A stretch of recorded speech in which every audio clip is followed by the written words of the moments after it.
Welcome into the Hot Read Podcast for Wednesday, October the 11th. I'm your host, Easton Freeze, director of published content here at BroadwaySportsMedia.com. We're also brought to you by the 440 Podcast Network. You can follow me on social media at Easton Freeze. Joined as always by producer JT, who you can follow on social media at JT_Ruhnke.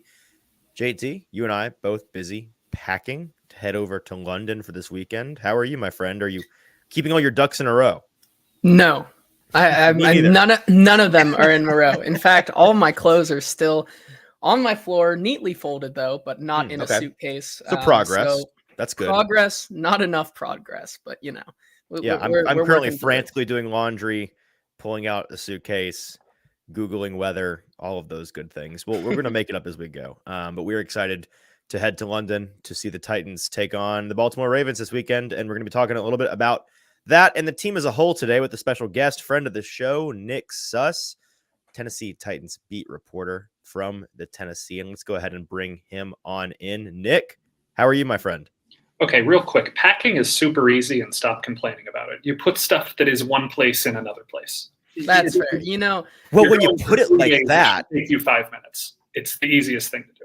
If you're good at deciding things, I pick up a shirt, say, I'm going to wear this, put it in. You've seen me. You're making this way too simple. That's a valid point. I wear a white shirt every single game.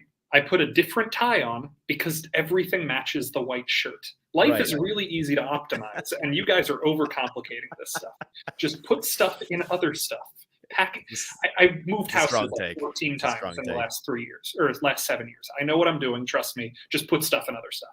See, but you have had so much practice, it sounds like, moving and like I have moved like 3 times in my life, and every single time it's been a nightmare and I hate it. I'm so paralyzed by the details. My OCD brain refuses to let me simplify things. I think the rational side of me understands what you're saying and it makes total sense, but there's a part of me that refuses to make it that simple. There shouldn't be any details. Just put a shirt on, put pants on, wake up, move. Like it's easy. Just do stuff. There's one thing to be in life. It's efficient. And Nick, it seems you are winning at that part of life. Mastered the efficiency. A remarkably consistent person. I love that. Well, today we're talking Titans, and we're going to lean into the spooky season that is October. We are nearing Halloween. This is one of my favorite times of the year. I love the Halloween vibe. I love scary. I know you're a big film guy, Nick. Are you a scary movie guy? No, my wife is. That is her passion in the world.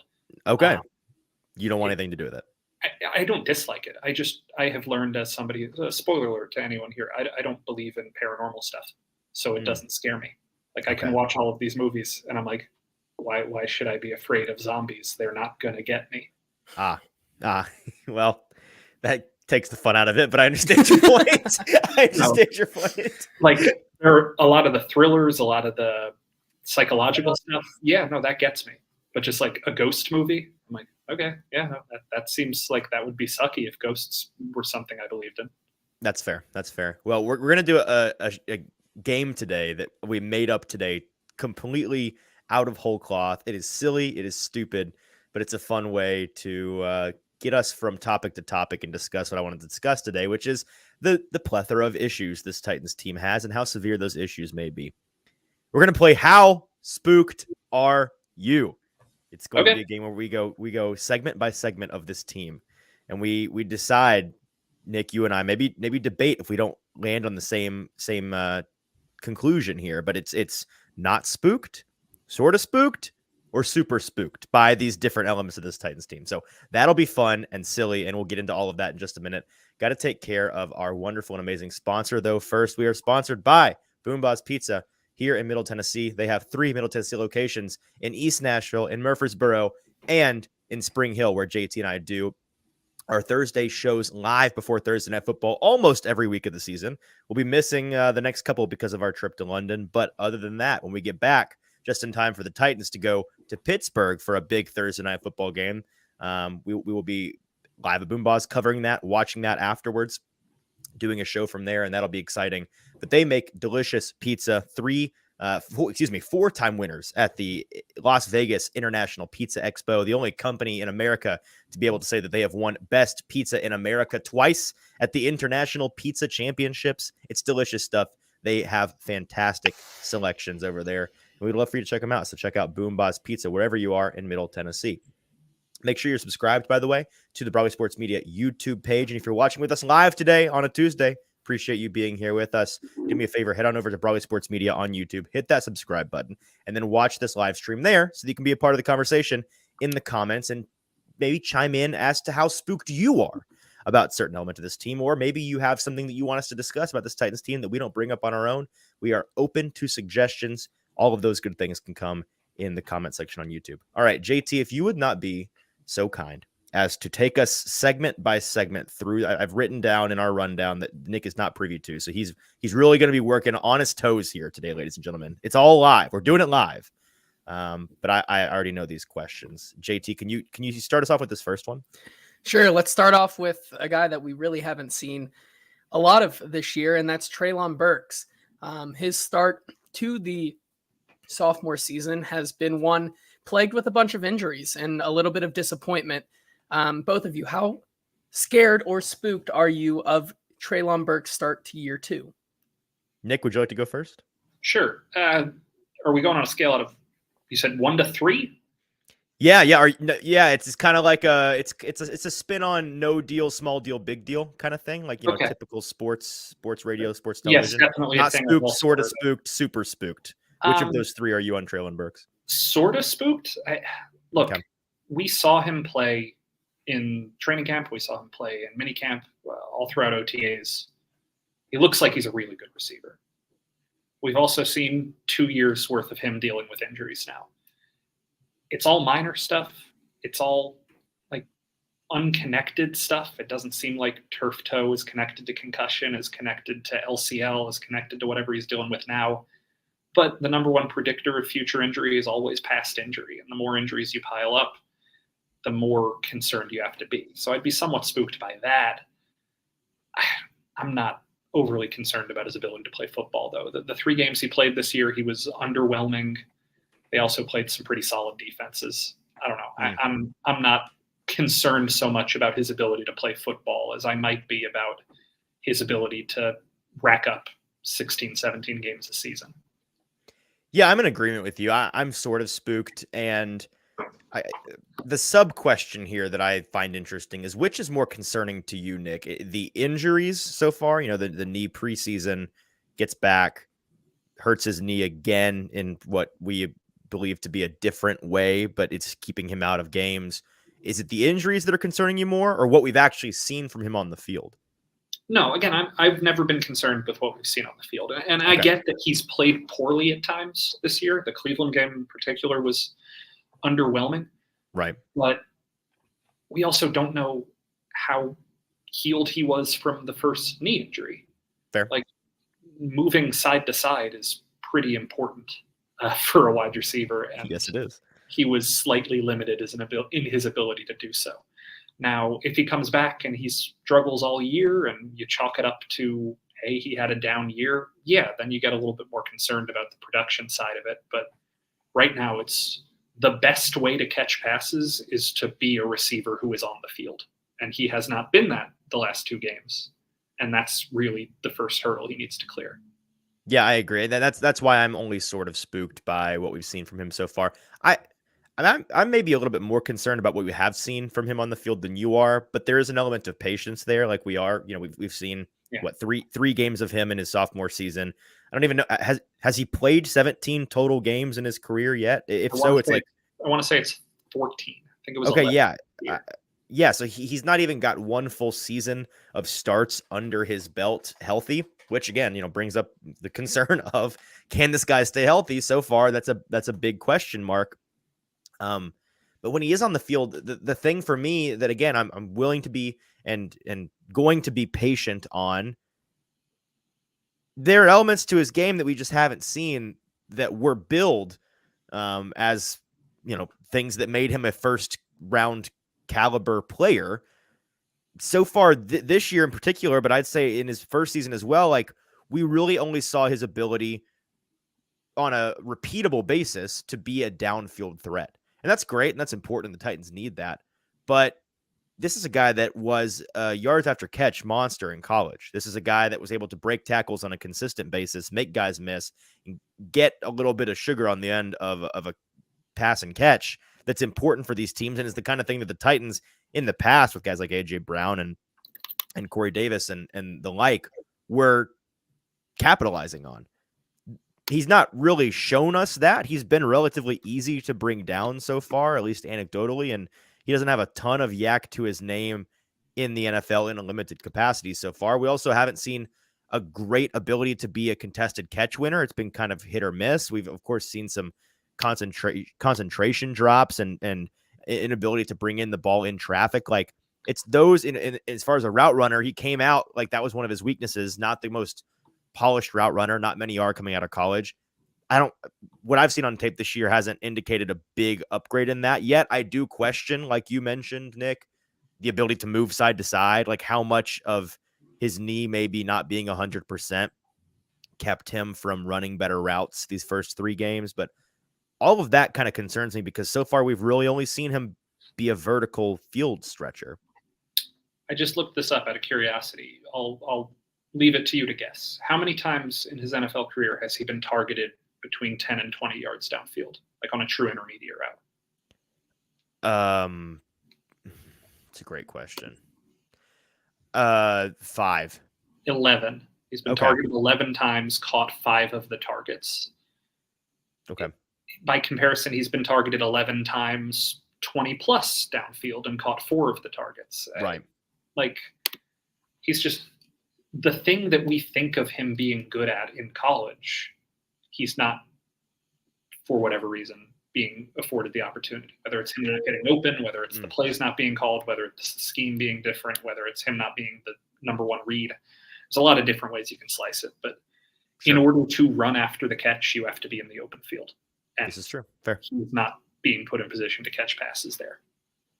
Yeah, which, I mean, I could spin as, well, if the team's not asking him to do that, it seems like maybe they think that's not a strength of his. Not like you mentioned, like there's more to it than that. It could just be a scheme thing. It could be they think he's best utilized downfield and they have other guys that, but whatever the reasoning is, whether they think they have other guys that can do that better than him, or they just aren't asking him to do it, or the times that they are asking him to do it, he's not capitalizing, and so they're hesitant to ask him to do it. Like, whatever that case is, they have hollowed out that middle class of their passing game kind of this season. And a guy like him being able to catch and run in the intermediate field would be really valuable. I feel like that's not a crazy thing to say. So who, if not him, is going to do that for them? So far, nobody's really stepped up to the plate besides DeAndre Hopkins. He's not ever been a yak guy. He's a great target that is going to catch the ball wherever you throw it to him, but he's not going to be busting through tackles, you know? No, one last note, and then we can move on to the next thing. But I was watching back the Ravens game against the Steelers today, and it is very notable how often the Ravens trusted their corners in 50-50 balls on one-on-one coverage with no safety help. And guys like George Pickens and Allen Robinson, who are very physical receivers, were able to win those battles against the Ravens' very good corners. So if Treylon's back, and if DeAndre is playing like he has the last couple of weeks, there are going to be opportunities for the Titans to win without having to have that yak. But you're right, that's been an element of the game that's been missing the last 2 seasons. I don't. Do you have any reason to believe Treylon will be back this week? I don't get any indication that, like, from what I have heard and just the vibes, I kind of feel like he's not going to play, but maybe that's misguided. Do you have any? I'm not going to commit to anything other than every single time we have talked to Vrabel about it, it has seemed more and more likely that he would be back to practice this week. Whether that means he's going to be ready to play, who knows? But it seems like they're going to try it at least in practice. Yeah, I think they'll try. I don't know how much faith I have in them succeeding, getting him to Sunday. But let's move on to the next question, JT. Yeah, another sophomore guy who is having a little bit of a slump after a fantastic rookie season. Chigakonkwo, a guy that we are super high on this season, has had some frustrations with him this season, some dropped balls, just not being that guy that we thought he could be early in this season. How concerned and spooked are you about Chigakonkwo's start to year 2? This is going to be having to be graded on a curve here because I did not have that high of expectations for year 2. So I am not that spooked because he has done about what I expected him to. Okay. And now I'm not saying I expected him to commit penalties and drops and stuff like that, but from a pure production standpoint, he's been about as productive as I anticipated. I didn't really, for whatever reason, buy into this whole breakout top 5 tight end type hype that might have been unfairly supplied onto him a little early before he had played more than 9 full games in the NFL, because he was mostly a reserve for the first half of last season. And who would have been pushing such a ridiculous narrative? I can't put my finger on who that might be. The EPA numbers were very skewed based off of low rate usage. And again, we've talked about how I'm not a fantasy football guy, maybe on this podcast before, but really off the podcast. And I feel like that was a very fantasy football heavy narrative of dude's a good sleeper, so let's blow him out. He's a good player. I think he's going to continue to be a good player. I'm not overly concerned about him not being Mark Andrews yet, because look, that's not what I thought he would be this year. He's a guy who is producing as this team's 3rd, 4th leading receiver right now. 3 or 4, yeah, I think so. That's fine. He's not a superstar, but that's fine. I'm certainly more spooked than you are on this. I'm somewhere between sort of spooked and super spooked. I'm not full super spooked, but I am more spooked than sort of spooked. And it's because I did come into the season thinking that he could be better than he is. And on paper, the argument that you lay out, I think that's totally fair from a production standpoint, from a, role on the team, wide receiver 3 or 4, that's perfectly fine.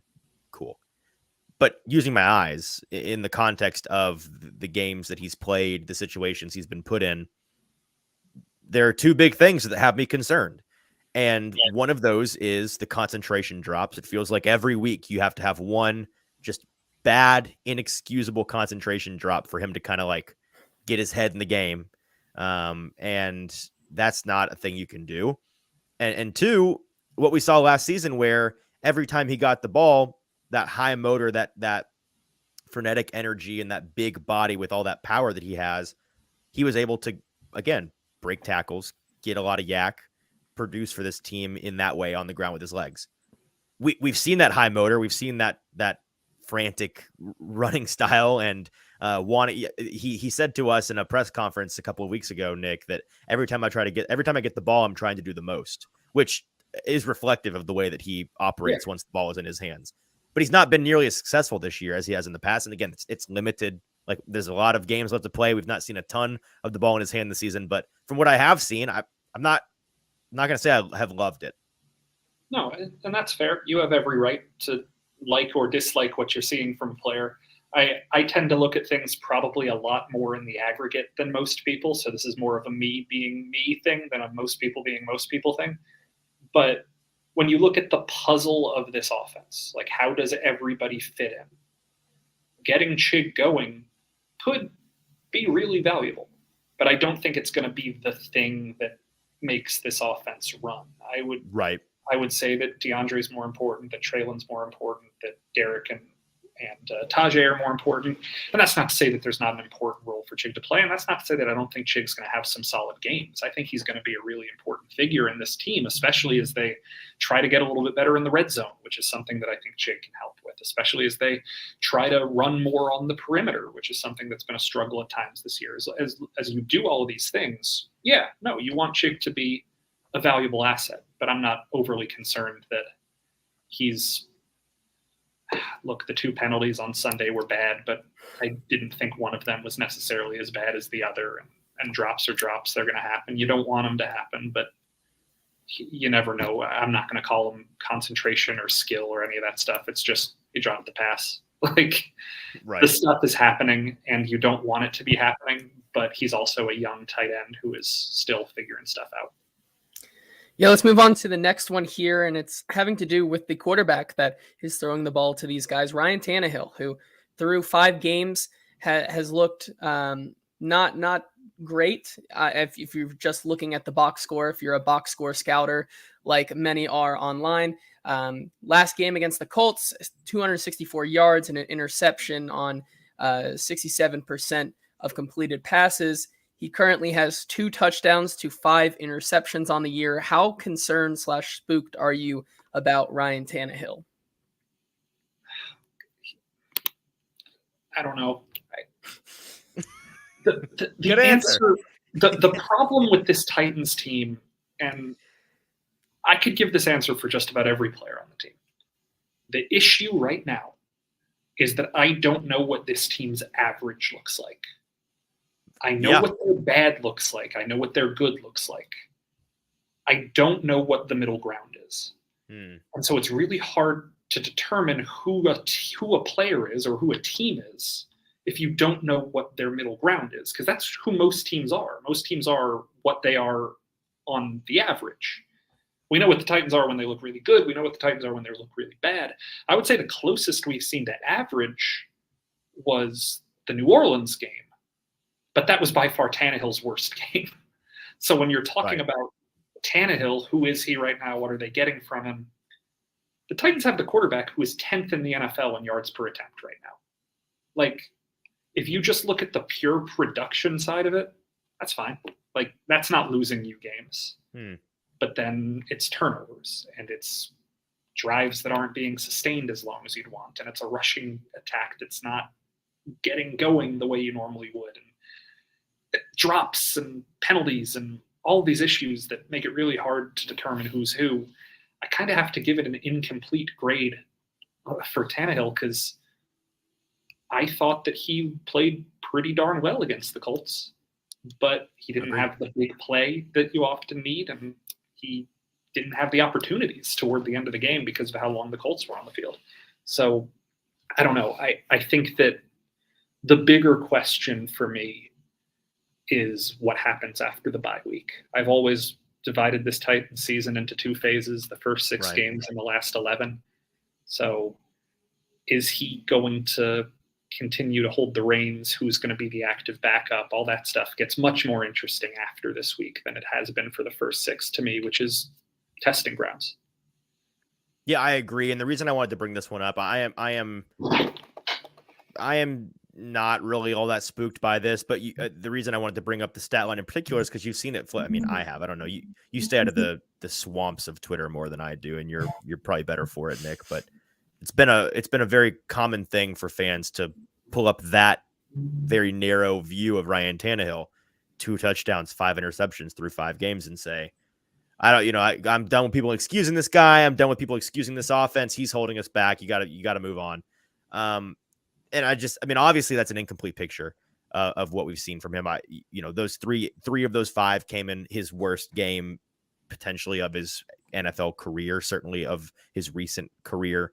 And then those other 2 interceptions were really, late game situation, one being a desperation throw at the end of the game against the Colts. That was, the kind of thing you had to do. And then one being a throw downfield to a rookie wide receiver on a miscommunication in a game where you're blowing out the opponent. So not really back-breaking in that way.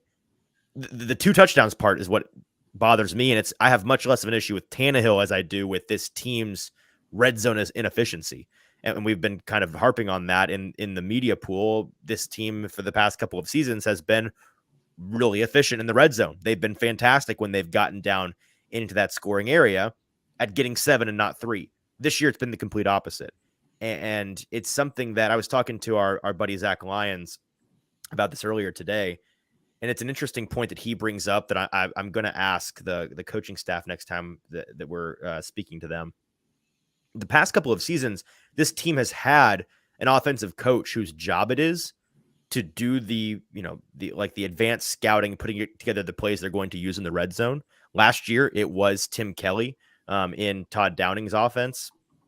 It was Todd Downing when Arthur Smith was the coordinator. And then Art Smith was doing it when LaFleur was the coordinator. He goes all the way back to the beginning of Vrabel's tenure. Who's that guy this year? I don't think we've heard anything about that. I don't think we've asked about it, but I'm wondering if is that Charles London? Like who is in charge of putting together that red zone package, doing the advanced scouting to be able to be effective in that more difficult portion of the field against their opponent each week? And do they still have that guy? I'm not sure, but the production on the field is concerning to say the least. Do you think that do you have any inkling, Nick, on what has gone wrong for them, or is there a single thing you can point to and say they have to do this better in the red zone? The most frustrating thing about being somebody whose job it is to explain what happened in football games is that the answer to almost every single question about that is, well, they messed up. They didn't do it right. Yeah. Like somebody messed up, whether it was Right. the call or whether it was one player, somebody messed up. Right. And so there's not a trend. There's not a thing you can point to. They are, what, 6-4, 17 in the red zone this year, if I'm doing the math right in my head. Yeah. Yeah. You can point to any of those 9 that they failed on, or whatever the number is. I messed up. 14, whatever it is. I can add, I can't subtract. The many of them that they've messed up on, what went wrong? Right. If you point to any one of them and say, hey, what went wrong here? The answer would be, oh, they messed a play up. Like, the answer is not, oh, they're in 1st and 20, or oh, they can't block, or oh, they can't do this. The answer is all of it. Like, there isn't one trend. And if there was one trend we could point at to say, yes, this is what they need to fix, I'm pretty sure they fix it. Like, sure. The issue right here is just a lack of consistency across the board, is that you're good at protecting one play, but that play, maybe your receivers don't get open. Your receivers get open one play, but that time maybe you jump off sides. You stay on sides one play, but maybe this time your guard goes the wrong direction. Like, there's so many things that can go wrong. It's a very complicated sport. And unfortunately, the best teams aren't the teams that play the best the most. The best teams tend to be the teams that play the worst the least. And the Titans have been making mistakes in the red zone. And that's a consistency issue. And any player you talk to, any coach you talk to is going to tell you the Titans need to get more consistent. And the red zone, it's amplified. Third down, it's amplified. These issues get amplified, but it's a consistency issue across the board. I love that. It's a game of misses. Well said. JT, what's our next question? Yeah, and kind of more on that point, when you talk about that, they just messed up, and a lot of it comes back to the coaching decisions, and none other is more important than Mike Vrabel's coaching decisions. And that brings up an interesting question. How safe is Mike Vrabel's job security right now? How spooked are you about his kind of tenure here in Tennessee coming to an end? I don't really feel like there's a hot seat going on right now, and things change quickly in this league. Everybody knows it, but no, I'm not spooked about anything with that. It's very early in a season, and it's very early in a first season with a new GM, and there really isn't much of an incentive to move on. The number one rule of coaching changes is you don't fire a guy unless you can guarantee there's somebody better available. Right. And right now, you'd just be firing a guy to fire a guy. You'd just be saying, well, it feels like we should move on, so let's do it. Point to somebody who you think would do a better job. And I'm not saying that to say, oh, nobody can do a better job than Vrabel. I'm saying right. Tangibly, you have to have a plan. You can't just go say, oh, we fired our coach, let's find somebody. You have to have a plan. You can actually, and I think many teams do that every year, but you shouldn't, I think is the You should not. And I think that this franchise has, for all of its foibles, actually been pretty good the last decade or two when it came to you move on and you have a plan for when you move on. I don't think that there's any logic right now to moving on without a plan. Yeah, I included this one to be just as a soft pitch opportunity to shut this down, because it's something that happens with every team when things aren't going well. You know, fire the coach is step one, but there is a growing sentiment amongst fans that Vrabel can't get it done, and I wanted to try to drill down where exactly that's coming from. My conclusion that I came to this morning thinking about it is not that he's not shown the ability to get his team up in big circumstances against, difficult opponents in big games in the recent past, which he has here and there. for me, it's that when was the last time Mike Vrabel had back-to-back successful weeks?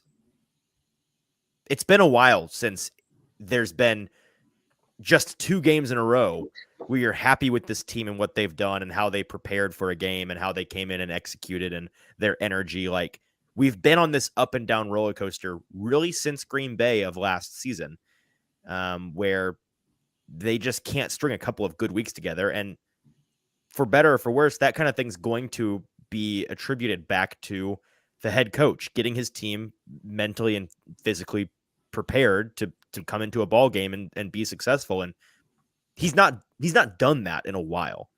So I have a theory about coaching, and Okay. I don't know if I've ever said it on your show. I say it a lot, but here's my theory.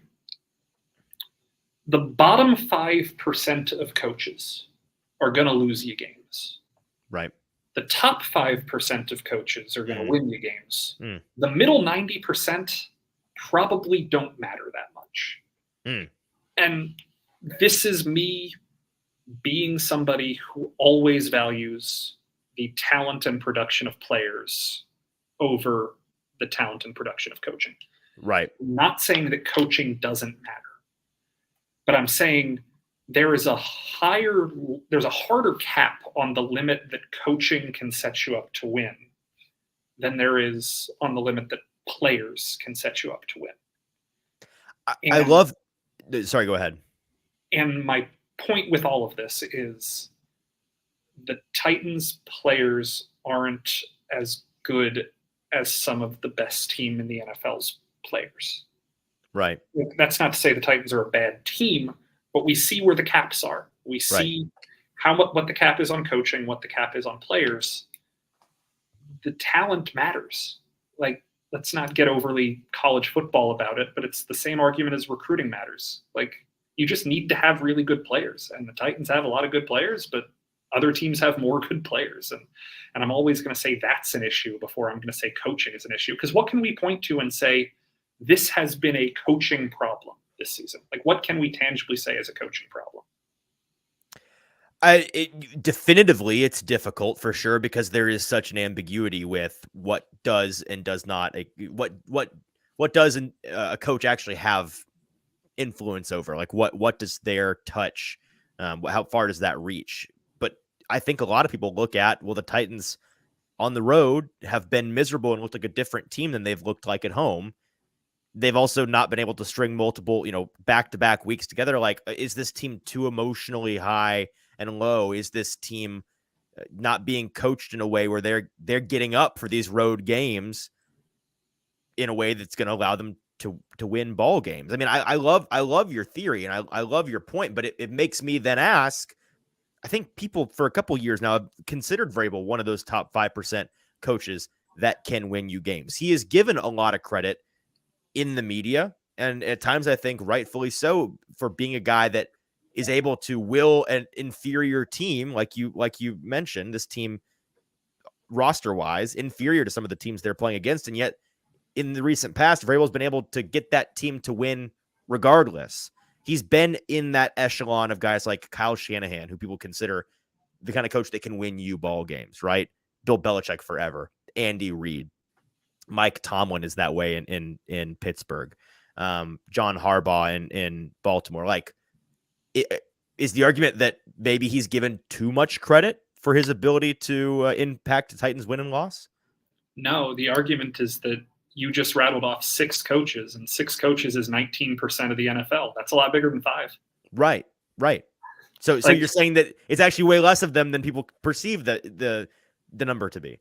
Yeah, and again, this is my number. You can put the number wherever you want. Say 5%. That's like 2 or 3 guys. Who are the 2 or 3 guys? That's kind of the point I'm making. Is that you can be the 6th best coach in the NFL, and that makes you an incredible coach. I don't know if it's winning you games. I really don't know. This is me being some. I love data. I'm a quantifiable guy. I'm not going to sit here and talk out of my butt, but this is me kind of talking out of my butt. This is me saying, right, here is how I view sports. Mm-hmm. I think that the players matter even more than we give them credit. And I think that coaching probably matters a little less than we give it credit for. And you know who would agree with that? Is Mike Vrabel, who has said time and time again that players win games. Yeah, that's absolutely the case. All right, let's keep motoring along, JT. What else we got? Yeah, we can move on to coming kind of full circle here, as we touched on as well. Tim Kelly has also had kind of a roller coaster season where he's looked very good in the play calling in some games, and then some other games are just frustrating, and the Titans are not able to get anything going at all. How spooked are you about Tim Kelly's play calling and coordinating so far this season? A little. Like, I don't know. Okay. Sort of. I'm not at all. Like, there is a part of me that is curious about what's going on, because I feel like this offense is kind of straddling the line between doing what it used to and doing what it's trying to optimize to do. Right. And that I feel like there are ways to kind of pick a side or pick a lane, and I don't know if they've always conformed to the lane they seem to be going towards, but I like the direction they're going. So I'm not concerned from a direction perspective. It's more of a why is it gradual perspective. I feel like we all see the tide turning with the running game. We all see the tide turning with the tempo. We see this team going in a direction. And I think that's good. I think it's a good direction to go in. But sometimes they'll do something else. And that's kind of the lack of consistency thing I'm talking about of, if you're doing something, do it. And maybe I'm just wrong here. Like, I'm wrong a lot. And I know that's not what you guys want to hear from a guy who you brought on your podcast to be an expert. But, like, that's the only thing that's concerning to me, is that the identity hasn't been 100% pronounced all of the time. It feels like it's 85 to 90% pronounced. And then sometimes they'll do stuff that feels like it's out of a different offense. I totally agree, but I'm not concerned because I feel like it's fair to give a new coordinator a period at the beginning of his job with that new team to kind of feel out what they want their identity to be. And because of, he's new, it's a new playbook for this team. There's a lot of new moving pieces on offense. I also, the tape will tell you pretty obviously that Tim Kelly is wanting to do some newer, modern, cooler things with this offense. And he is regularly being hamstrung by, like you mentioned in our last topic, the fact that he doesn't have the best players necessarily to be able to, like, he's kind of hamstrung by what he's working with. And so I totally sense what you're talking about, where I think at times he feels obligated to go back to what they've done in the past because the new stuff he's trying isn't quite working, or he doesn't feel like they're at a place yet with the talent they have. Maybe the protection they have up front, that offensive line on tape, you can tell it gives him a lot of troubles, and the play design is sound. The execution from the skill position players is sound, and nothing works because the blocking isn't there. Because of all of that, I'm not really spooked by it at all. I think that we've gone from last season, an offensive coordinator who was actively holding this team back with his lack of creativity and lack of either ability or willingness to adjust, to a guy that is kind of the opposite of that and is doing his best through 5 games. Yeah, that's a fair way to put it.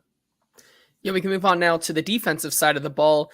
And what was supposed to be a strength of this Titans team in their pass rush has been awfully quiet lately in these past 2 games, not really getting to the quarterback as much as you would like them to. How spooked are you about this front seven's ability to get to the quarterback? Get to the quarterback, not spooked. Bring the quarterback down, very different story. Okay, yeah. I will say I believe that pressures are more important than sacks. I think sacks are unpredictable. It's more important how often are you getting back there. And I will vamp and talk a little bit as I pull it up, but I'm fairly certain statistically this team's really not that bad in pressure rate. Like, where are they right now? I've got this pulled up. They're pretty far back down. Yeah, they're like bottom 12 in the NFL in pressure rate right now, and that's not great. Like, no, it's not. I think that there is a little bit of concern just based on the way the Colts offensive line played really well But you also look at some of the plays where the Titans did get home against the Colts, and the Colts still made plays. Like, I thought that the Titans were going to have the best defensive front in the NFL this year. Like, I will say that. As did I. They don't right now. Like, there's a modicum of concern that I had really high expectations and they haven't lived up to it. But I also think that when the strength of your pass rush comes from the interior and not the perimeter, there's going to be inconsistency because interior pass rush is just harder to do. And so when Danico Autry and Jeffrey Simmons are probably your two best pass rushers, it's tougher for that to be something that's affecting every game versus if you have a Aiden Hutchinson or TJ Watt or Nick Bosa or Micah Parsons or any of these guys that are dominant this year, Myles Garrett, obviously, you're probably going to get a play or two a game just because that's what that position does. Yeah, I love the last point that you made. I'm super spooked by this. This is the thing that I'm most concerned by because that expectation is so drastically different in comparison to what we've seen so far through 5 games. Again, not to a point of like giving up on this defense or, being truly concerned that they're not capable of being what we thought they could be. I still think that it's possible that by the end of the season, we'll talk about how they got on their horse eventually. It just took a while. But the last point that you made, where the strength of your pass rush being, one that comes from the interior, which is not very common when you think about great pass rushes in the league, it does usually center around one of those stud edge defenders, like you mentioned. That is a recipe for more inconsistency. And you think back to the past couple of seasons, especially 2 seasons ago when the Titans pass rush really started to dominate, especially in the back half of that season.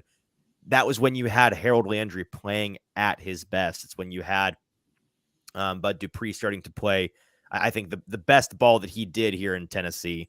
And then you had and Danico Autry was operating well from the edge as well. Like, you had guys on the outside playing as well as you had in a guy like Jeffrey Simmons, who wasn't quite the interior pass rusher that he is now. Back then, he was starting to come along on the inside. Now it's Autry and Tart and Simmons on the inside, who you're banking on, with Landry still really being hobbled, it seems, on the outside. And, some guy like Weaver. Weaver is a very, I think, mediocre and consistent pass rusher. If I'm being honest, you've got Travis Gibson, who's getting in there more often, but you're not expecting a ton of work from him.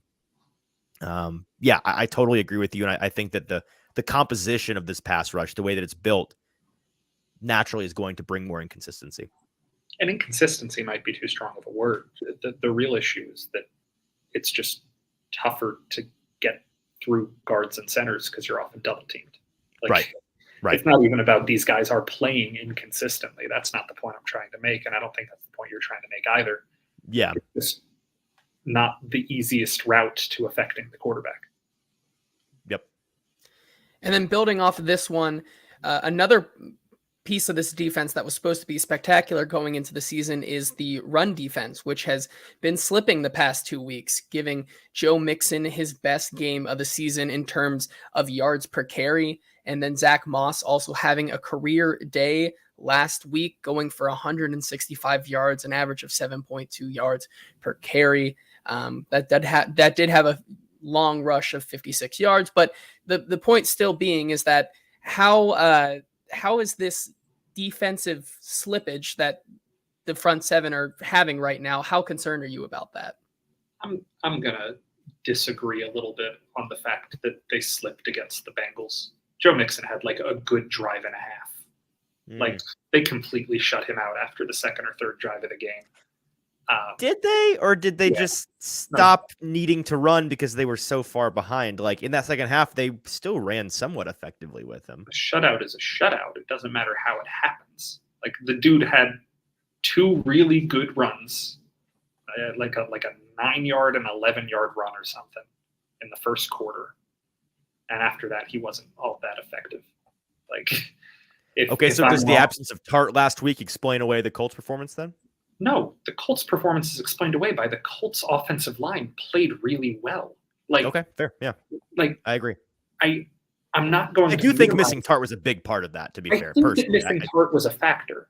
But I also think that if you look at the long run and look at Aziz being completely guarded off the edge or blocked off the edge to a point that there was a complete crease because he couldn't get over, and Gibbons was getting pancaked at the same time, and Byard had to defend the quarterback, so he wasn't in the back of the defense. And like, but didn't you have the guy on the interior that is in the position where Tart would have otherwise been, getting pushed backwards into Aziz? Like, that's the kind of play where he's going to get an arm on the runner most of the time. But that's my point, is that an arm doesn't bring a guy down. Tart was going to help. But the whole identity of this defense is the swarming factor of it. Is that everybody is always collapsing towards the ball.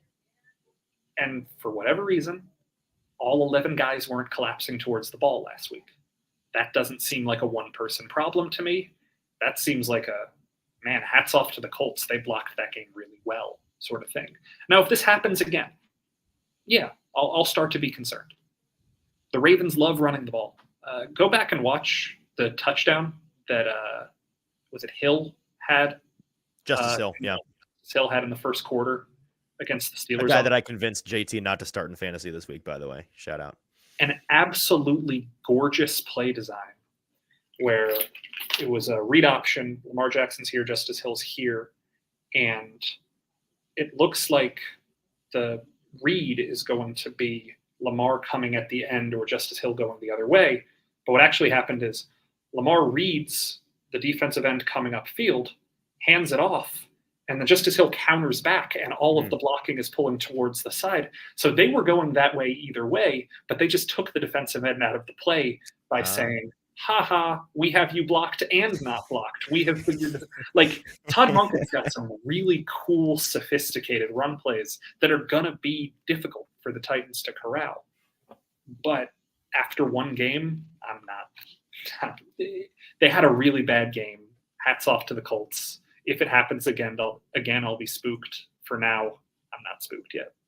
Yeah, I don't have a ton to add. I'm with you. I personally think that Tart is a big element. I think he's the most valuable run defender on this team. I would have told you that before this game. I certainly believe it now.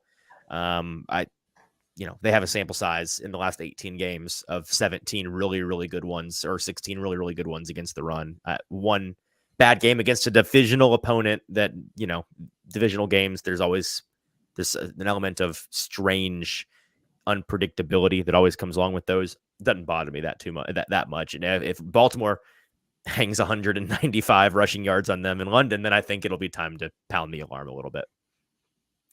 Yeah, and then our final question here, one final part of the defense that we have not talked about yet, the secondary.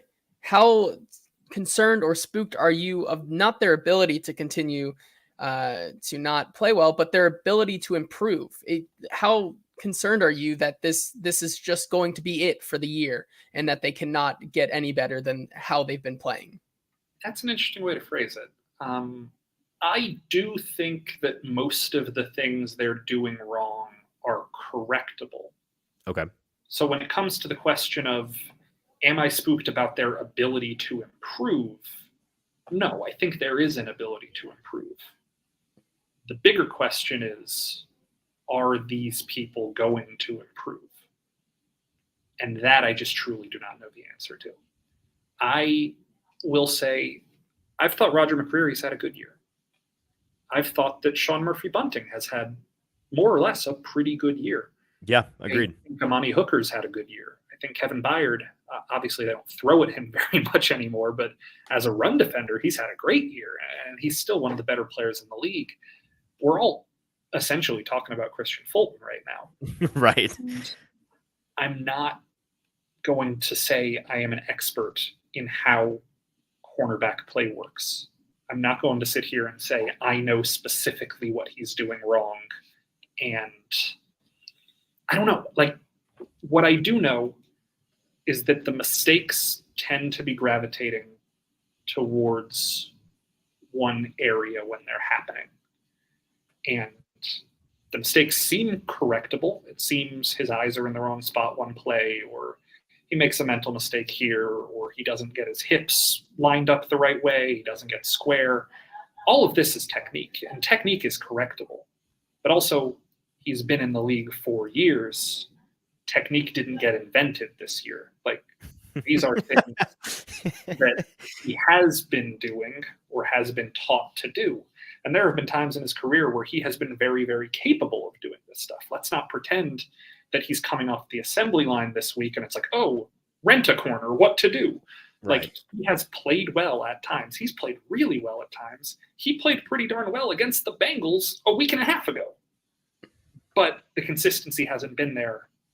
And those mistakes, cornerback, I'll get lambasted by the purists for this. Cornerback is the hardest position to play in football. And yes, of course. And I'm counting quarterback. Oh. It is tougher to play corner than it is quarterback. Because rules, I'll agree that it's one of the two. The rules are stacked against you when you're playing quarterback. Yes, that if I think there's a very fair argument to be made there that yes, that you look at that play Alec Pierce makes at near the end of the game, runs directly through Christian Fulton. Is that a penalty? Sure is. Is it fair to the cornerback? Not really. It's just the way that. This is a digression. It's a pure digression, but okay. I'm just going to make you estimate off the top of your head. How many quarterbacks, QBs, are there in the NFL who you would consider to be good? Just rough number. The definition of good. 18. I was going to say a little bit more than half of the starters. So yeah, like 18, 20. All right. How many cornerbacks would you say there are in the NFL who you think are good?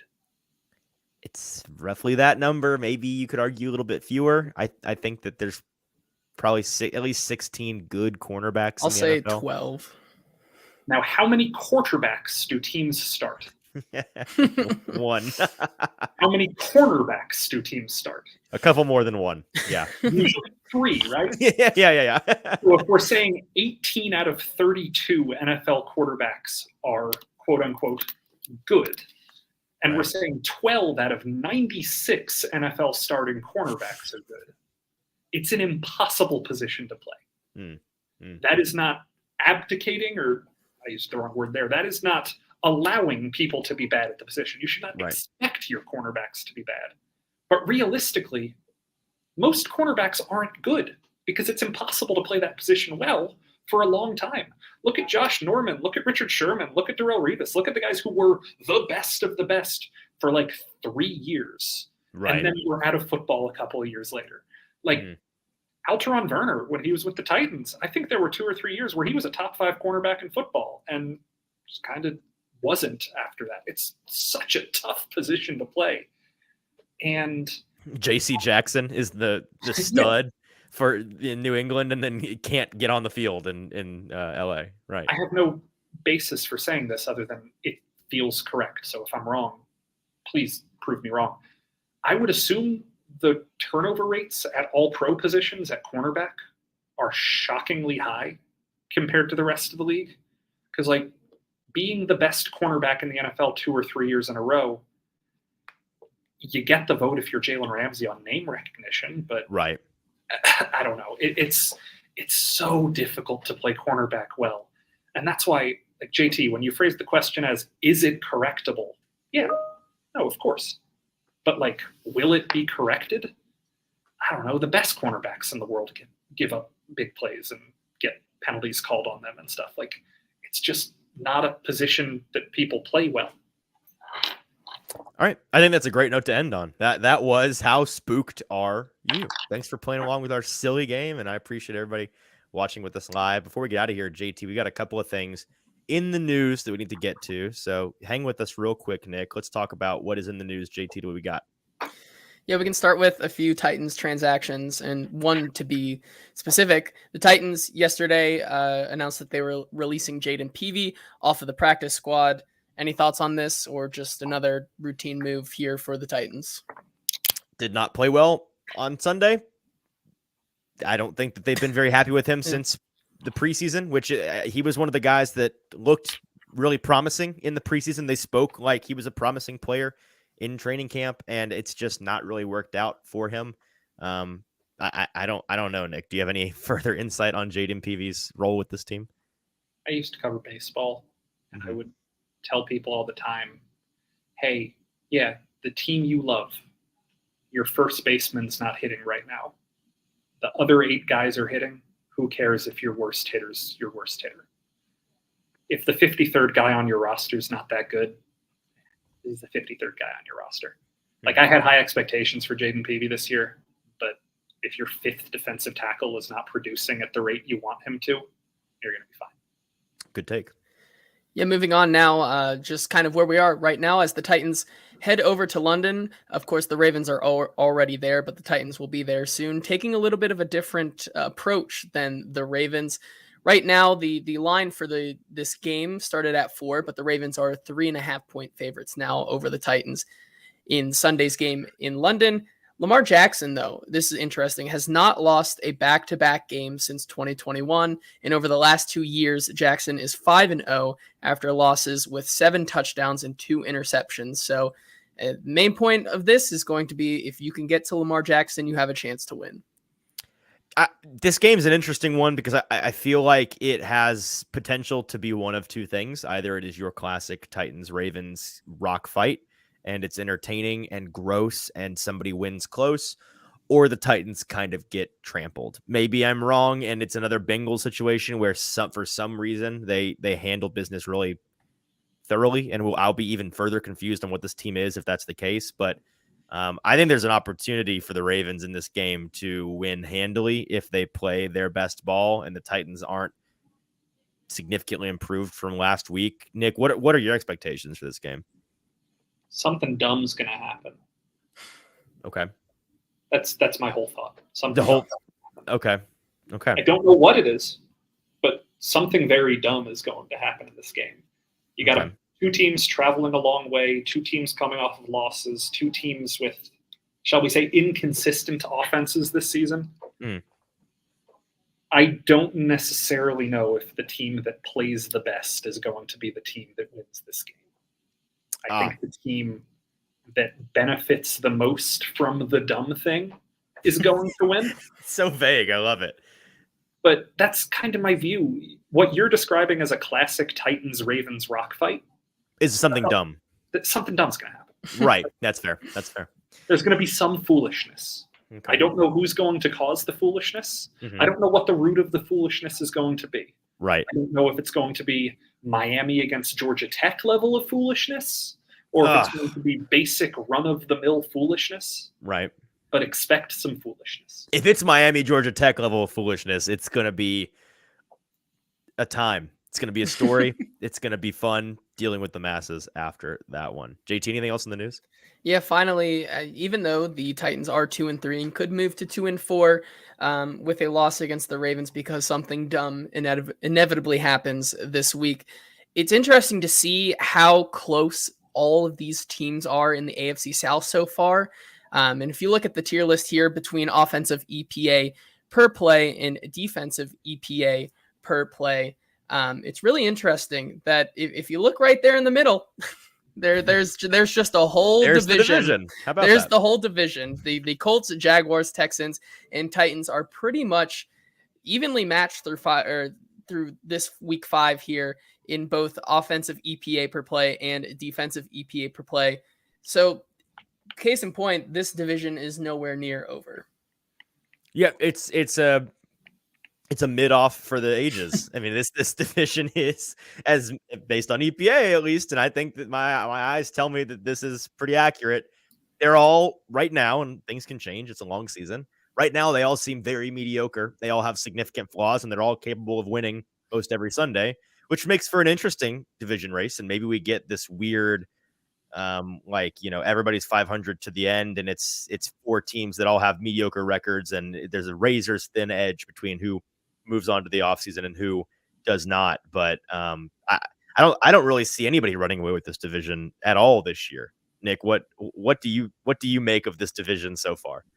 I just really all I want to say is that the funniest part about this graphic, because I saw this earlier, you cut a team off. There are only 31 teams on this graphic because the Browns' defensive EPA per play is so staggeringly high that they don't fit on your crop. They're in the moon. You're totally right. I'm looking at both the original and this right now, and you're totally right.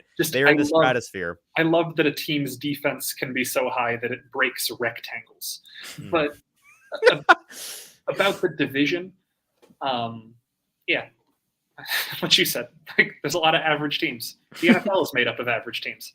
I wrote a story on this week, and if you guys want to read it so that all of my 2 hours worth of effort are not in vain, I counted every single team dating back to the merger in 1970. Oh. That had a winning percentage at the end of the season between 40% and 60%, and had a point differential at the end of the season between minus 30 and plus 30. Okay. Your pure mid average teams. Did you get a percentage of teams that were that? I'm doing it right now for you.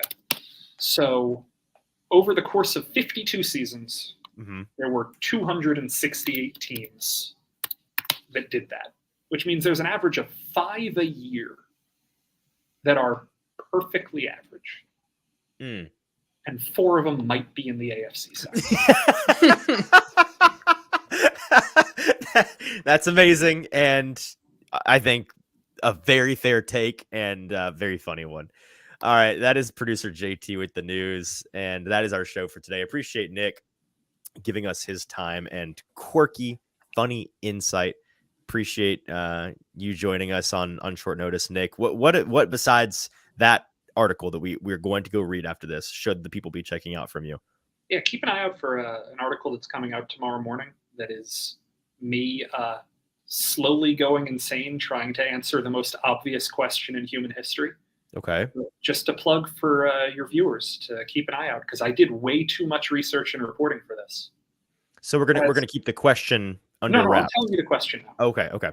As the Titans head over to the country of England, the United Kingdom, I tried to answer the question: when did people start calling Derrick Henry king? That is a very well-timed article and a very simple question that I don't know the answer to. Did you feel like you got to the bottom of it? Yeah, and it's a weird story. Okay. One that, well, I'll let you guys read it, but let me just say Derrick might disagree with something that Derrick has said. Like past Derrick and present Derrick kind of conflicting each other. Interesting. What a great plug. What a great tease. We'll check that article out for sure. Tomorrow, you said, comes out on Wednesday. All right, Wednesday morning. Check out that article in the Tennessean from Nick Suss and all of his other fantastic work. Appreciate you, Nick. Appreciate you, producer JT. Appreciate all of you that caught the show live or afterwards. Next you hear from us, we will be in London covering this team from there, talking on Thursday/Friday's episode about what this team has to do in order to beat a good Ravens team on the road at home on the road in London. Make sure to check out that episode on Thursday live or Friday in post. And then on Sunday afterwards, we'll be reacting to whatever foolishness, whatever tomfoolery goes on in the Titans-Ravens game. Check out all of that this weekend. Appreciate both of you guys. For producer JT and our guest Nick Suss, I'm your host, Easton Freeze. This has been the Hot Read Podcast. We will talk to you on Thursday.